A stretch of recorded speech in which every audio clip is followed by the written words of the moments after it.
اعوذ باللہ من الشیطان الرجیم بسم اللہ الرحمن الرحیم الحمدللہ رب العالمین۔ ناظرین، ہماری گفتگو مشی اربعین کے حوالے سے چل رہی ہے۔ دو اہم نقطے آپ کی خدمت میں بیان کیے جا چکے ہیں۔ ایک یہ تھا کہ مشی اربعین یا جو اربعین واک ہے یہ امام حسین علیہ السلام کو عالمی سطح پر پہچانوانے کا ایک بہترین ذریعہ ہے کہ اس کی توضیح بیان کر دی گئی ہے۔ اس کے بعد ایک نقطہ آپ کو بیان کیا تھا، وہ یہ کہ یہ جو اربعین کی مناسبت سے نجف اور کربلا کے درمیان پیادہ روی کی جاتی ہے، واک کی جاتی ہے، یہ دشمن کے پراپوگنڈے کا جواب ہے اور اس کے اندر دشمن کے تمام ہتھ کنڈوں کا رد موجود ہے اگر انسان اس کے اندر پوشیدہ صلاحیتوں کو پہچان لے، اس کی طرف جو ہے وہ توجہ کر لے۔ آج ایک تیسرا نقطہ اربعین کے حوالے سے بیان کرنا ہے کہ اربعین کی مناسبت سے یہ جو پیادہ روی ہوتی ہے، واک ہوتی ہے، مشی اربعین، یہ ظہور کے اہم ترین مقدمات میں سے ہے کہ اس کے اوپر آگے چل کے گفتگو کروں گا کہ اربعین کا، مشی اربعین کا اور ظہور کا آپس میں کیا رابطہ موجود ہے۔ لیکن ابھی فقط چونکہ یہ مطالب بیان ہو رہے ہیں کہ اس مشی اربعین کے اندر کون کون سے راز پوشیدہ ہیں، اس کے اندر کون کون سے ایسے اہم مطالب موجود ہیں کہ اس کی طرف توجہ کرنا ضروری ہے تاکہ ہم اربعین کی صحیح طریقے سے معرفت حاصل کر سکیں اور پھر اس کے اندر جو برکات موجود ہیں اس سے صحیح طریقے سے استفادہ کر سکیں۔ تو ایک اہم نقطہ جو اس کے اندر پایا جاتا ہے وہ یہ ہے کہ اربعین ظہور کے اہم عناصر میں سے ایک ہے، اور اگر میں اختصار کے ساتھ کہنا چاہوں تو یہ تعبیر بیان کروں گا کہ یہ ظہور کی طرف تیز رفتار حرکت کرنے کا نقطۂ آغاز ہے۔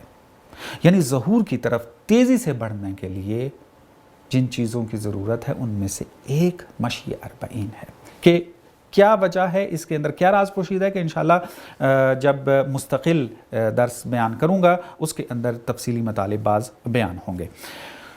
ایک اور نقطہ کہ جو اربعین کی اس مشی کے اندر موجود ہے اور اس کے اندر توجہ کرنے کی ضرورت ہے وہ یہ کہ اربعین میں توحیدی جو تہذیب ہے،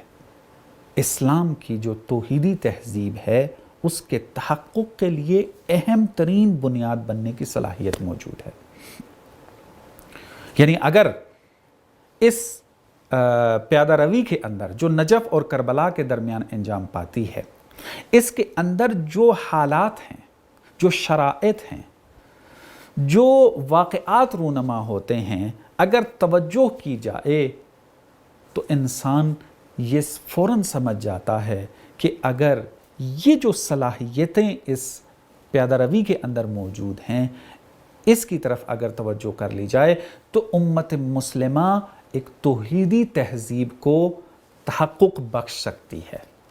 اس کو ایجاد کر سکتی ہے، جس کی آرزو ہے ہر بشر کی۔ کم از کم مسلمان جو ہیں وہ انتظار کر رہے ہیں کہ ایک ایسا زمانہ آئے کہ جس کے اندر اسلام کا بول بالا ہو، جس کے اندر تہذیب و تمدن توحیدی ہو اور اسلام سے لیا گیا ہو۔ تو ہم دیکھتے ہیں کہ یہ صلاحیت اربعین کی اس مشی کے اندر پائی جاتی ہے اور اس کی طرف توجہ کرنے کی فقط ضرورت ہے۔ تو اگر ہم اس نقطہ نگاہ سے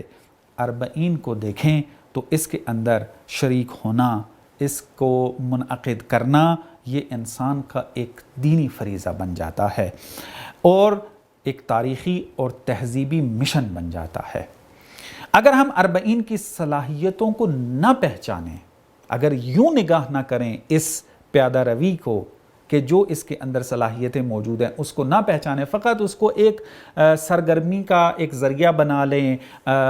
آپ یوں کہہ لیں کہ فقط انسان کی توجہ اس کی طرف ہو کہ میں نے فقط کربلا، نجف سے لے کے کربلا تک اپنے 3 یا 4 دنوں کے اندر پیدل چلنا ہے اور خوش گزرانی کے اندر وقت گزار دے، سرگرمی فقط اس کو ایک قرار دے دے اور صلاحیتوں کی طرف توجہ نہ رہے اور اس کے حصول کی طرف قدم نہ اٹھائیں، تو پھر کیا ہو سکتا ہے کہ ہم ان لوگوں سے پیچھے رہ جائیں کہ جن کو منتظر حقیقی کہا جاتا ہے۔ چونکہ ابھی ذکر کیا تھا کہ اربعین کی اس مشی کے اندر ایسے جلوے موجود ہیں، ایسے واقعات موجود ہیں، ایسے حالات ہیں اس کے اندر کہ نظر آتا ہے کہ یہ اہم ترین بنیاد ہے ظہور کے لیے، اہم ترین مقدمہ ہے ظہور کے لیے۔ تو اگر اس صلاحیت کو نہ پہچانا گیا، اس کی طرف توجہ نہ کی گئی،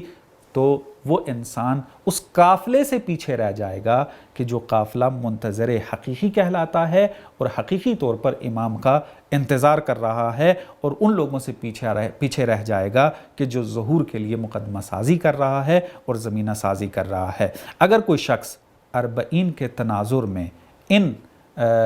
عمل کو دیکھے اور اس کے اندر تدبر اور تفکر کرے، اس نگاہ سے دیکھے، تو جو مطالب میں نے بیان کیے یہاں پر ہر انسان اس کی جو ہے وہ تصدیق کرے گا۔ خدا سے دعا گو ہے کہ خداوند متعال ہمیں اربعین کے اندر جو صلاحیتیں موجود ہیں اس کو پہچاننے کی توفیق نصیب فرمائے، تاکہ ہم قافلہ جو حقیقی منتظروں کا ہے ان سے پیچھے نہ رہ جائیں۔ والسلام علیکم ورحمۃ اللہ وبرکاتہ۔